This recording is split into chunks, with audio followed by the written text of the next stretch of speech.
নমস্কাৰ, আপোনালোকক স্বাগতম জনাইছোঁ আজিৰ এই বিশেষ বাতৰিলৈ। অসমৰ জীৱন, সভ্যতা আৰু অৰ্থনীতিৰ সৈতে ওতঃপ্ৰোতভাৱে জড়িত ব্ৰহ্মপুত্ৰ নদীক লৈ আহিছে এক গুৰুত্বপূৰ্ণ তথ্য। সময়ৰ লগে লগে যেন ব্ৰহ্মপুত্ৰই সলনি কৰিছে নিজৰ ৰূপ। লাহে লাহে বহল হৈ গৈছে নদীৰ বুকু, বহু ঠাইত নদীৰ পাৰ ক্ৰমাৎ আঁতৰি গৈছে আৰু বাঢ়ি আহিছে ব্ৰহ্মপুত্ৰৰ প্ৰস্থ। চূড়ান্ত তথ্য অনুসৰি বিগত 15 বছৰত ব্ৰহ্মপুত্ৰ নদী গড়ে প্ৰায় 3 কিলোমিটাৰ বহল হৈছে। আৰু এই পৰিসংখ্যাৰ ভিতৰত আটাইতকৈ চকুত লগা তথ্য আহিছে ধুবুৰীৰ পৰা। ধুবুৰীত বিগত 15 বছৰত ব্ৰহ্মপুত্ৰৰ প্ৰস্থ বৃদ্ধি পাইছে প্ৰায় 4.46 কিলোমিটাৰ। এই সংখ্যা কেৱল এটা পৰিসংখ্যা নহয়, ইয়াৰ আঁৰত লুকাই আছে নদী পাৰৰ মানুহৰ জীৱন, খেতি-মাটি হেৰুৱাৰ ভয়, কৃষিভূমিৰ ক্ষতি, বসতি সলনি কৰাৰ বাধ্যবাধকতা আৰু প্ৰতি বছৰে বান-খহনীয়াৰ সৈতে যুঁজ কৰি থকা হাজাৰ হাজাৰ পৰিয়ালৰ বাস্তৱ কাহিনী। ব্ৰহ্মপুত্ৰ অসমৰ বাবে কেৱল এখন নদী নহয়, ই অসমৰ অৰ্থনীতি, কৃষি, সংস্কৃতি আৰু জনজীৱনৰ এক অবিচ্ছেদ্য অংশ। এই একেই ব্ৰহ্মপুত্ৰ বহু সময়ত অসমৰ মানুহৰ বাবে ভয় আৰু উদ্বেগৰ কাৰণ হৈ পৰে।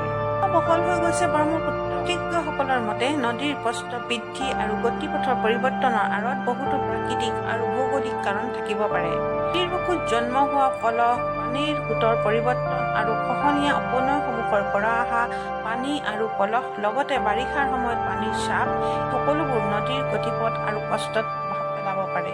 ব্ৰহ্মপুত্ৰ এখন অতি গতিশীল নদী। গতিপথ স্থিৰ নহয়, কোনো এটা অঞ্চলত নদীৰ সোঁত শক্তিশালী হ'লে খহনীয়া আৰম্ভ কৰিব পাৰে। আনহাতে কেতিয়াবা নদীৰ মাজত পলস জমা হৈ নতুন স্বৰ সৃষ্টি হয়, পানীৰ সোঁত অন্য দিশলৈ সলনি হয়।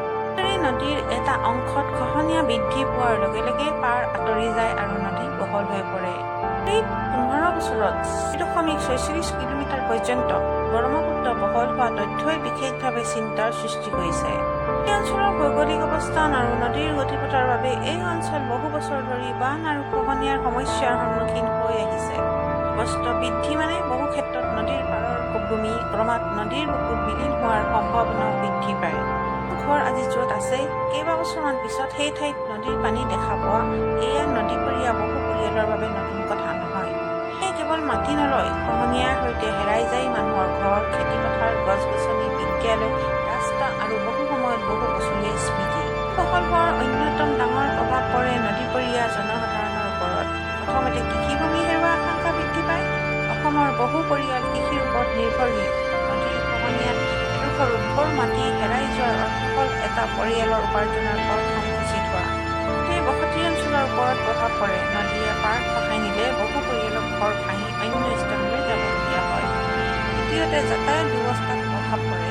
নদীৰ গতিপথ সলনি হোৱাৰ ফলত বহু ঠাইত ৰাস্তা, দলং আৰু অন্যান্য আন্তঃগাঁথনিৰ ওপৰত চাপ বৃদ্ধি পাব পাৰে। চতুৰ্থতে বানৰ আশংকাও বহু অঞ্চলত অধিক জটিল হৈ পৰিব পাৰে। অৱশ্যে নদী বহল হোৱা মানেই প্ৰতিটো অঞ্চলতে বানৰ পৰিমাণ একেহাৰ বৃদ্ধি পাব বুলি ক'ব নোৱাৰি। স্থানীয় ভূ-প্ৰকৃতি, পানীৰ সোঁত, পলসৰ পৰিমাণ আৰু অন্যান্য বহু কাৰণহে বান পৰিস্থিতি প্ৰভাৱিত কৰে। ব্ৰহ্মপুত্ৰৰ পাৰৰ এজন কৃষকৰ বাবে তেওঁৰ মাটি কেৱল কেইবিঘা মাটি নহয়, সেই মাটিত থাকে তেওঁৰ পৰিয়ালৰ ভৱিষ্যত। ঘৰৰ চোতালত শিশুৱে খেলিছে, কাষতে আছে এখন সৰু বাৰী, পিছফালে আছে খেতিপথাৰ। বছৰ বছৰ ধৰি সেই ঠাইতে এটা পৰিয়ালৰ জীৱন পাৰ হৈছে। কিন্তু হঠাৎ নদীৰ খহনীয়া আৰম্ভ হয়। প্ৰথমে পাৰৰ অলপ মাটি কমে, তাৰ পিছত আৰু অলপ। কেইদিনমানৰ ভিতৰতে খহনীয়া হৈ ঘৰৰ চপাই, শেষত নিজৰ হাতেৰে গঢ়ি তোলা ঘৰখনেই ভাঙি পেলাবলগীয়া হয়। এই কাহিনী অসমৰ বহু নদীপৰীয়া পৰিয়ালৰ বাবে বাস্তৱ।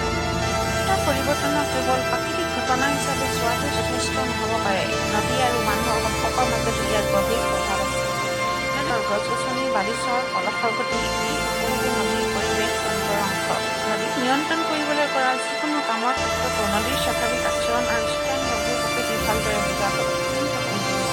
বিশেষজ্ঞসকলৰ বাবে আটাইতকৈ গুৰুত্বপূৰ্ণ প্ৰশ্ন হ'ল ব্ৰহ্মপুত্ৰৰ এই পৰিৱৰ্তন কেনেদৰে পৰ্যবেক্ষণ কৰা হ'ব আৰু নদীপৰীয়া মানুহক কেনেদৰে অধিক সুৰক্ষা দিয়া হ'ব।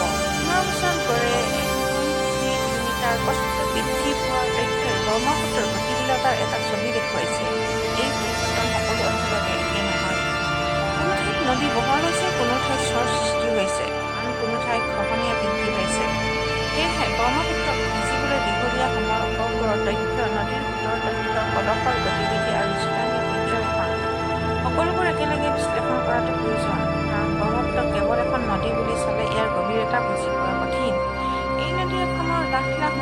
জীৱনৰ সৈতে জড়িত।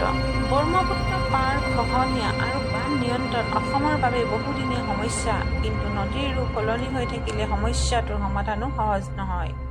কেৱল মথাউৰি নিৰ্মাণ কৰিলেই সমস্যাৰ স্থায়ী সমাধান হ'বনে? কেৱল খহনীয়া হোৱা স্থানত তৎকালীন ব্যৱস্থা ল'লে যথেষ্ট হ'বনে? নে নদীৰ সমগ্ৰ গতিপথ, পলসৰ গতি আৰু জলপ্ৰবাহৰ ওপৰত ভিত্তি কৰি পৰিকল্পনা গ্ৰহণ কৰিব লাগিব? এই প্ৰশ্নবোৰৰ উত্তৰ বিচৰাটো সময়ৰ দাবী। নদীপৰীয়া মানুহৰ সুৰক্ষাৰ লগতে কৃষিভূমি, বসতি আৰু গুৰুত্বপূৰ্ণ আন্তঃগাঁথনি সুৰক্ষিত কৰিবলৈ বিজ্ঞানভিত্তিক আৰু অঞ্চলভিত্তিক পৰিকল্পনাৰ প্ৰয়োজন। ব্ৰহ্মপুত্ৰই অসমক উৰ্বৰ মাটি দিছে, মাছ, কৃষি, জলসম্পদ আৰু জীৱিকাৰ বহু পথ মুকলি কৰিছে। অসমৰ সংস্কৃতি আৰু লোকজীৱনতো ব্ৰহ্মপুত্ৰৰ গভীৰ প্ৰভাৱ আছে। কিন্তু একে সময়তে বান আৰু খহনীয়াই মানুহক বহু কষ্টও দিছে। সেয়েহে ব্ৰহ্মপুত্ৰক আশীৰ্বাদ বা অভিশাপ এটা শব্দত সংজ্ঞায়িত কৰিব নোৱাৰি। ব্ৰহ্মপুত্ৰ হৈছে প্ৰকৃতিৰ এক শক্তিশালী ৰূপ, যাক বুজি সন্মান কৰি আৰু বৈজ্ঞানিকভাৱে পৰিচালনা কৰাৰ প্ৰয়োজন।